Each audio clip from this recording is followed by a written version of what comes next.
DH militanları özellikle teslim olmazlar.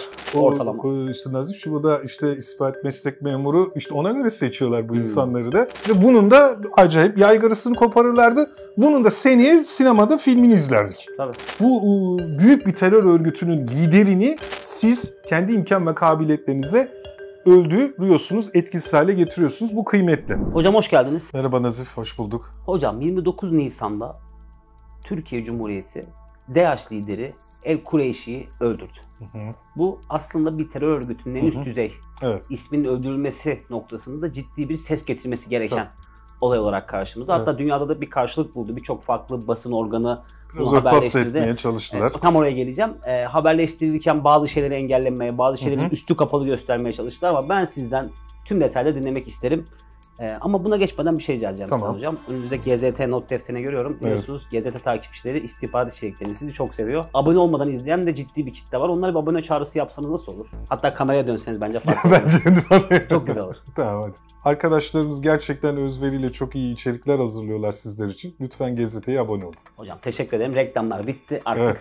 Ama bunu duyunca bazı çocuk şeyli arkadaşlar sinirleniyor yani. Abi bu işin artık biz rica etmekle mesulüz. Takipçilerimizden anlayış bekliyoruz. Teşekkür ederiz diyeyim. Normal. Hocam DH liderinin öldürülmesi büyük olay değil mi? Bu benim hani klasik tabirimle iyi bir iş. İyi bir iş. İyi bir iş. Çok iyi bir iş hatta yani. Şimdi baştan başlayalım.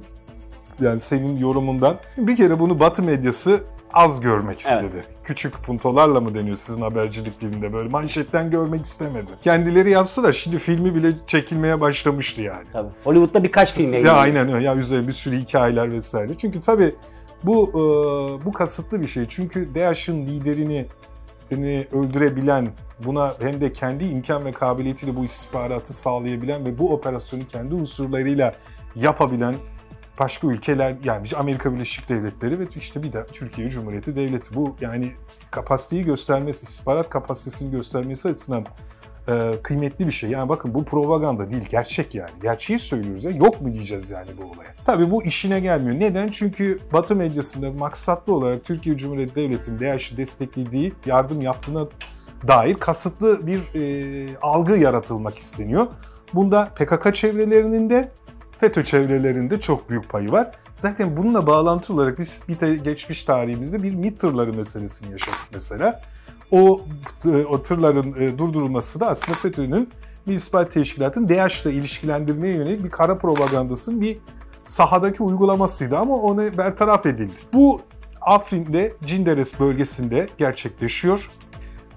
O evde yaşadığı tespit ediliyor. Şimdi bunu nasıl tespit edilmiştir? Muhtemelen bu insanlar, yani DAEŞ militanları teknoloji kullanmamaları gerektiğini biliyorlar. Çünkü teknoloji kullanırsanız iz bırakırsınız. Yani telefon kullanmaz, internet kullanmaz. Ama nasıl haberleşmelerini sağlayacak? Kuryeler kullanır.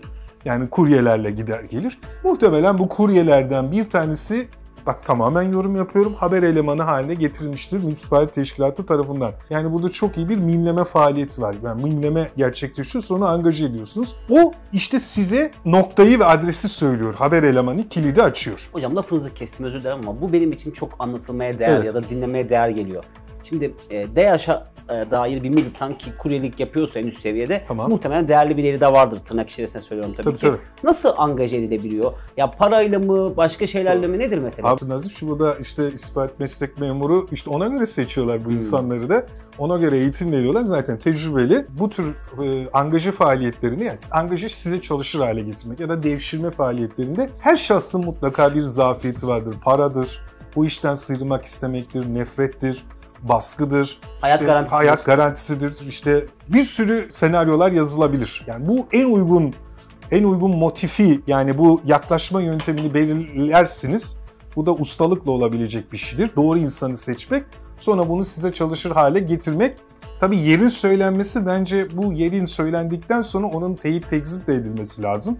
Onun için hem başka haber elemanları kullanılmış olabilir. Özellikle Türkiye'nin bence İHA'larıyla da hani oraya çok ciddi derecede gözetim altına alınmış faaliyet icra edilmeden önce. Çünkü içeride kaç kişi var, ne kadar silah, bomba, patlayıcı vesaire var. Neticede bir özel kuvvet faaliyeti icra edeceksiniz. Bir yere unsurlarınızı göndereceksiniz. Orada bir çatışma ortamı yaratılacak. Yani bunun en az zararla atlatılması lazım. Ciddi derecede bir keşif, yani buna çalışması da yapılmıştır.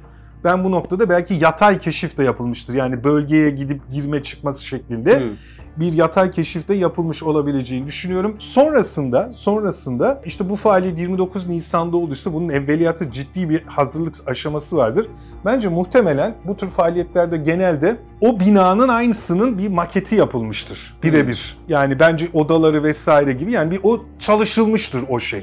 Yani giriş çıkışı, onu özel kuvvet unsurları, bizim bordo bereliler dediğimiz unsurlar onu çalışmışlardır. Benim kanaatim, yine bilgiye dayanmadan söylüyorum. Şimdi Milli İstihbarat Teşkilatı'nın tabii bu tür bir faaliyeti icra etmek meslek memurlarının, yani bir operasyondan sorumlu meslek memurunun görevi. Bir ya da iki kişi olabilir. Ama mesela bu tür bir özel kuvvet faaliyeti bu. Yani bir askeri faaliyet, içeriye girme, çatışma boyutunu söylüyorum. Burada muhtemelen özel kuvvetler kullanılmıştır. Bu özel kuvvetler hala aktif olan özel kuvvet personeli de olabilir. Neticede bunlar da devletin kurumu. Ya da Milli İstihbarat Teşkilatı'nın bünyesine bazı protokollerle alınmış özel kuvvet unsurları da olabilir. Ki genelde Milli İstihbarat Teşkilatı bu yöntemi alır. Bunlar ve böyle çok fazla örnek vardır. İsim ve bunlar çok değerli insanlardır. Bu faaliyet işte içeriye taşıldıktan sonra işte duvarın patlatılması, girişin patlatılması ve ortada bir çatışma ortamının söz konusu olması. Yani içeriye bir özel kuvvet faaliyeti icra ediliyor. Yan duvarların patlatılması, ana girişin patlatılması, içeriye bir giriş, çatışma ortamı yaratılıyor. Bu tabii çok profesyonel bir şey. Sivillere de zarar verilmemesi lazım. Bir de size bilgi getiren kaynak da oradaysa ona da zarar verilmemesi lazım. Bunlar da başarılmış. Amerikalıların benzer faaliyetlerinde, Bağdadi'nin öldürülmesinde, ondan önceki DAEŞ liderlerinin öldürülmesi, genelde çocukları ve eşleri de ölüyor bu insanların. Bizimki cerrahi bir operasyon yani o zaman. Şöyle bir kaygıları yok yani. Özellikle Bağdadi'nin öldürüldüğü faaliyet sırasında içeriye bir türlü binanın şeklini gördüğünüz zaman içeriye girilemediğini ve en son artık havaya uçurulduğunu görüyorsunuz. Çatışmayı bir türlü yani kontrol edemediklerini, hatta bir de helikopterleri düşüyor. Evet. Bu aynı zamanda Usama Bin Laden faaliyetinde de bir tane helikopterleri düşmüştü. Mesela bizde böyle şeyler olmamış. Bu yani operasyon kısa süreli ve girme çıkma şeklinde bence gayet başarılı icra edilmiş. Teslim ol çağrısı yapılır. Burada yapılmış zaten. Tabii yapılır. Teslim olmaz. Açık kaynaklara yansıyan veri de bu. Orada uluslararası standartlar tamamen korunmuş hocam. Tabii. Yani. Teslim ol çağrısı vesaire. Sanırım intihar yeleğini patlatarak ondan öldürüyor kendini. Şimdi bu tür faaliyetlerde DAEŞ militanları özellikle teslim olmazlar. Ben teslim olanını pek görmedim. Motivasyonları yüksektir. Çünkü onların dar bakış açısına göre tırnak içerisinde şehit olup cennete gideceklerine inandıkları için ve de zaten artık kaybedecek bir şeyleri de kalmadığı için muhtemelen de o bombayı sizin üstünüze koşarak ya da yani ölürken size de zarar vermek ister. Yani bunda da şimdi bu yönden de çok riskli bir iş. Yani o faaliyeti icra eden personel gerçekten yani bu iş çok böyle basit zannetmesinler. Yani çok riskli bir iş. Yani üzerinize gelip sizin ortanızda patla. Yani bunlar saniyelik işler. O sırada böyle tedbirsiz olursanız, dikkatsiz olursanız bu tür istenmeyen durumlarla karşılaşabilirsiniz. Yani DAEŞ'ler bu konuda gerçekten motivasyonları yüksektir. Ama mesela bazen PKK'lılar çatışmaktan kaçarlar, teslim olurlar yani.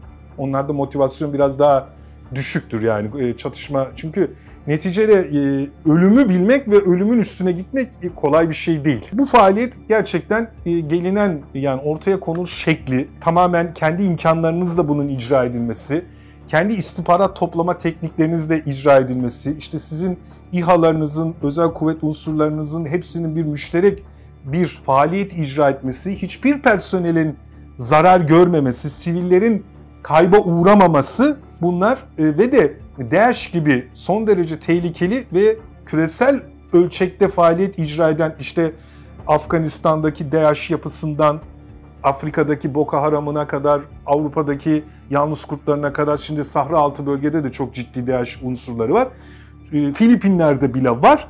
Bu büyük bir terör örgütünün liderini, yani küresel düzeyde imam olan liderini 2012 yılında örgüte katılan ve geçen sene halife ilan edilen, halife tırnak içerisinde onlar öyle, liderini siz kendi imkan ve kabiliyetlerinize öldürüyorsunuz, etkisiz hale getiriyorsunuz. Bu kıymetli. Hocam bir de şunu merak ediyorum. Evet. Amerika Birleşik Devletleri kaynakları çok net doğrulamadı bu meseleyi. Doğrulamasın. Neden? Bu bizde mesela hemen eleştiri konusudur. Yani Amerika Birleşik Devletleri doğrulamak zorunda mı? Bizim onun doğrulamasına ihtiyacımız var mı? Şundan mevzu çıkartmak bu istihbarat işinden hiç anlaşılmadığının bir göstergesi. Neden?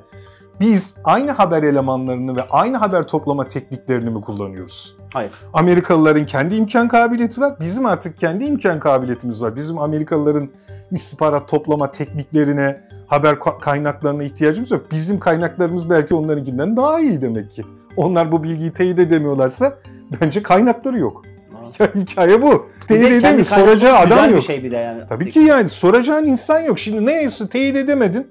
Bak ne kadar ucu açık bir şeye teyit edemedik. Bu işten anlayan bir gazeteci şu açıklamayı yapan bir yoruma neye göre teyit edemedin? Evet. Hangi kaynağı sordun? Tekniğe mi sordun? Şimdi ben bu soruyu sordum diye ben de taca çıkmışım gözüktü ama ben bu cevabı vermenizi istediğim için yani şimdi teyit edemedik. Ne yaptın da teyit edemedin? Tabii. Mesela ne sordun? Haber elemanın var mı DAEŞ'in üst düzey yönetiminden? Bir sinyal istihbaratı imkanın var mı? Elektronik istihbarat imkanın var mı? Bence yokmuş. Yani eğer tespit etselerdi inan ki davul zurna çalarak bu faaliyeti icra ederler ve bunu da ABD başkanına açıklatırlardı ve bunun da acayip yaygarasını koparırlardı. Bunun da seneye sinemada filmini izlerdik. Bunu da söyleyeyim. Trump'ın, Obama'nın tamamının, Biden'ın hepsinin terör örgütü liderlerine yapılan operasyonları böyle ballandıra çıkıp anlattığı gerçeklerle de karşı karşıyayız ki bu ondan anlatılan çok daha üst düzey bir operasyon var karşımızda. Ben bir de bir şey merak ediyorum hocam. Şimdi bir gazeteci olarak içerik yapmaya çalıştık. Bu haberi alır almaz GZT'nin tüm kaynaklarından gündem editörlerimiz, bizler içerik oluşturmak istedik. Bir şey dikkatimi çekiyor. Evet. Kureyş'in çok az fotoğrafı var. Hatta fotoğrafı yok.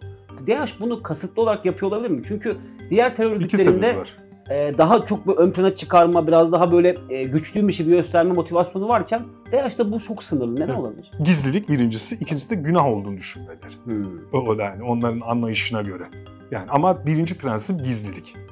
Yani o günah kavramı biraz daha arka planda kalıyor. O tabii biraz kendi bakış açısının yorumuna göre. Yani mesela istihbarat personeli de fotoğraf pek çektirmez.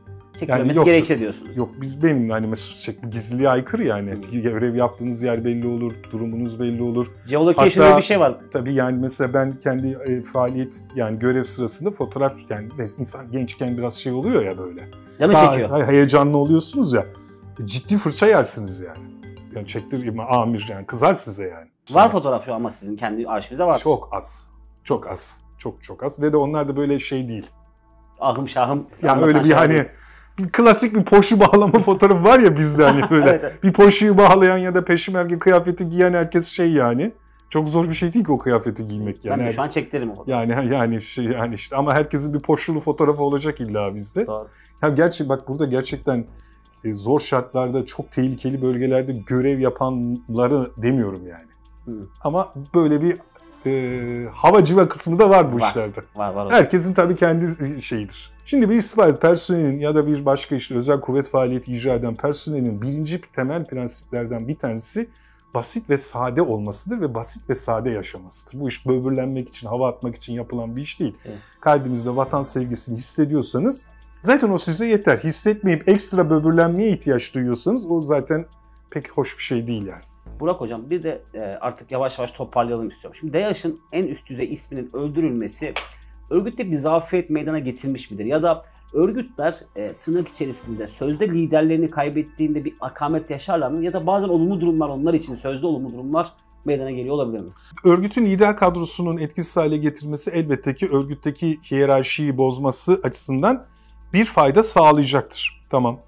Ama örgüt liderleri veya üst düzey yöneticileri öldü diye bir örgüt çökmez. Biz Abdullah Öcalan'ı 99'dan beri hapiste tutuyoruz. Örgüt çöktü mü? Tabii ciddi zafiyete uğradı ve sizin elinizde duruyor. Ama terörle mücadele topyekün bir stratejiyle ele alınması gereken bir meseledir. Buna örgütün üst düzey yöneticilerine faaliyet icra edilmesi, suikast yapılması da bu stratejinin bir parçasıdır. Mesela ben daha ılımlı veya askeri açıdan daha beceriksiz bir terör örgütü lideriyim. Benim altımda, benim yerime hem tabanın çok sivri hem çok agresif hem de böyle çok daha genç ve başarılı olma ihtimali olan bir personel var. Şimdi beni öldürürsen o yerime geçecek değil mi? Evet. Beni öldürür müsün mesela o zaman? Hayır. Sen beni sevdiğin için öldürmezsin. Bak mantığını anladın mı? Evet. Bazen de öyle ya da mesela daha barış yanlısı bir profilse, daha işbirliğine açık bir profilse, alttan gelen agresif bir yapı varsa neden o agresif yapının aktif göreve gelmesini sağlayasınız ki? Ama bunlar çok kritik kararlardır. Yani bunlara hassas ve bir devleti yöneten, bu sadece Türkiye için söylemiyorum. Yani bir Amerika için de bu, herkes için bu. Devleti yöneten o üst düzey kadronun işte siyasi otoriteyle beraber alacağı bir inisiyatif ve kararla olur bu. Tek başınıza yapabileceğiniz bir şey değil. Teşekkür ederim hocam. Hocam eklemek istediğiniz bir şey var mıdır? Yok, sağ olun Nazif.